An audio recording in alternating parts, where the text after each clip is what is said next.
Welcome back to another episode of the Casey Campbell Podcast. Casey Campbell with you, of course. Pleased to be joined by Tyler Jamison of Port Huron Northern Boys Basketball. How's it going, Tyler? Doing well. How are you? Doing okay. Just I know it's been it's been an interesting season since we've last had you on. I know that you've also had to battle an injury, so kind of talk about that for a little bit. Yeah, so I got well, it wasn't really a true injury. I got mono, which is brutal. So that took me out for about 2 weeks, and so I missed 4 games, and then played in a game where probably could have gone either way. And so there's about 5 games where I was really feeling it, but now I'm feeling great, and it feels good to be back. The thing is also when you weren't there, it looks like they picked up they just continued without you. And of course, I know your little brother's kind of is getting up there as well. Of course, a lot of young guys on this team right now. Yeah, they look great. Alex, Cam, and Amir, obviously the freshmen, but it's not just them. Like the rest of the team stepped up too in my absence, and we played really well. We squeaked out a few wins that could have gone either way. We won a good game in overtime. We had to come back in the fourth quarter of a game.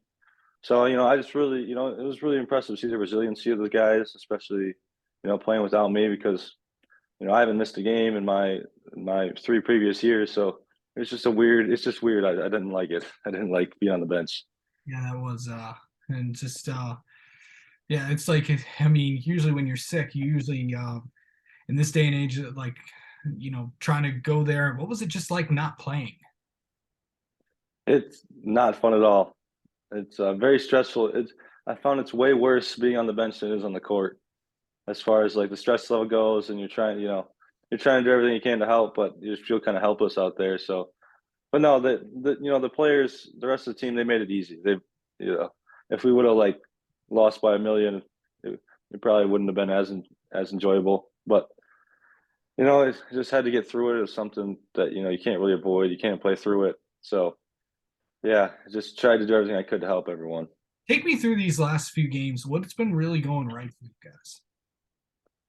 The last few games, I think that we've gotten as healthy as we can be. We're still missing Luke Maher and Amir Moreland, but Alex and I were feeling great. Cam Hardy was playing as good as he's ever played, and we've had some young guys step up. We've had some veterans step up. So I think that's a huge difference, and we're making shots as well. We're getting on and running. We're getting in shape again from the few sicknesses that we had. So I think things are really starting to click. And then once we get our full team back, we're gonna be playing really well. Yeah. So overall, like I don't think I've asked you this before, but overall, like balancing school and being in sports, what's that been like? It's been it hasn't been super difficult. There's times where you have to you have to stay up a little later and do your homework or whatever. Like for example, the other night we went to B Dubs after the game, and I had to finish up some of my AP Lit homework, so I was doing homework at B Dubs. But certain things like that where you gotta like force yourself to sit down and do things at times you might not want to. Yeah. But it's something that I've gotten a lot better at, especially these last 2 years. My freshman and sophomore years, there's a lot of times where I ended up procrastinating something, or at the last second having to squeeze out an assignment. But it's just something I've gotten used to, and I've gotten a lot better at it. Of course, as we head into these next few weeks, I know at time of recording, districts actually just got drawn today, so kind of preview of what to expect there. I know you got a few more games left in the regular season, but overall, I know that I know districts are just right around the corner. Yeah, I'm excited for districts. We obviously have one game left, Marysville. We don't want to look past them, but yeah, it's hard. It's hard not to see the district draw and be a little excited. They're at our place this year, and I think we've got a legit shot to do some damage. How exciting is it to host districts? Because it's always so being the host school, it's always got to be exciting. Yeah, it's just a crazy atmosphere. We hosted my freshman year before COVID shut down, so we played those first 2 games, and the atmosphere was great.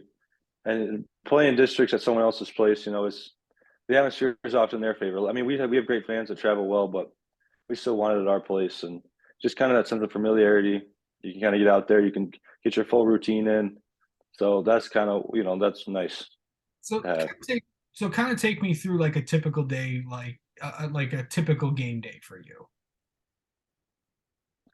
So yeah, so it kind of depends on what my class schedule is because on Tuesdays and Thursdays I go to the college. I have math class there, but I get home from school. I usually relax for a little bit, maybe take a nap. I'll do some light stretching, and then I'll head to the game around usually 4:30 to watch the second half of our freshman game, and then the JV game. Obviously, always get Jimmy John's on the way there.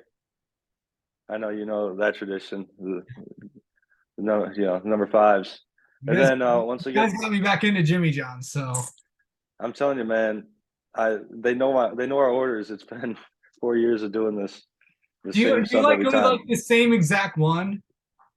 Yeah, I nothing changed. Like I get the exact same sub everywhere I go, no matter what. Like I'm consistent. Gotta But be. and then after that, watch like at home games. Watch the end of the freshman game, JV game. That's when I start warming up. Go get taped.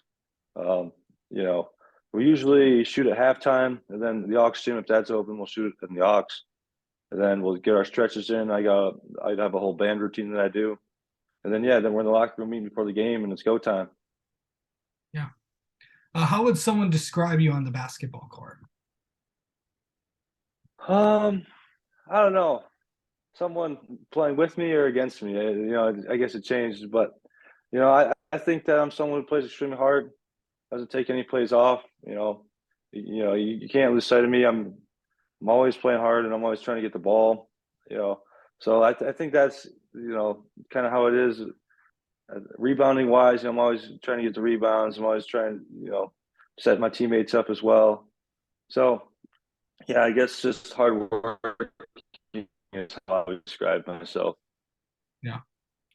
And really just overall, I know that this is, you're entering in, this could be at any moment right after the Marysville game, that your high school basketball career could end at any moment. Just know that how are you approaching this knowing that this is the last go around for you?